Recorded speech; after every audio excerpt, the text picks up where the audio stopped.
बोल श्री अंबे मात की जय. नमस्कार मित्रांनो, मी ओम आणि आज आहे नवरात्रीचा दुसरा दिवस म्हणजेच द्वितीया. नवरात्रीच्या दुसऱ्या दिवशी पूजन केले जाते माता ब्रह्मचारिणीचं.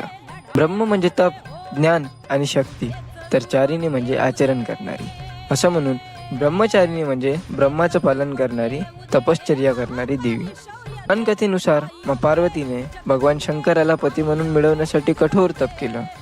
हजारो वर्षे तिने उपवास केला, काटेरी झाडाखाली उभी राहून कठोर साधना केली. फक्त फळ, नंतर कोरडी पानं आणि अखेरीस अगदी काहीही न खाता मग पार्वतीने आपलं संपूर्ण जीवन भगवान शिवाला अर्पण केलं. या कठोर तपामुळे त्यांना ब्रह्मचारिणी असे नाव मिळाले. माता ब्रह्मचारिणीच्या पूजनाने भक्ताला तप, संयम, श्रद्धा आणि आत्मबल प्राप्त होते. जीवनातील संकट पार करण्याची शक्ती या स्वरूपाच्या उपासनेतून मिळते. म्हणून नवरात्रीच्या दुसऱ्या दिवशी भक्त माता ब्रह्मचारिणीचे स्मरण करतात आणि आपल्या जीवनात धैर्य व श्रद्धेची ज्योत प्रज्वलित करतात. ही आहे शक्तीचं दुसरं रूप, माता ब्रह्मचारिणी.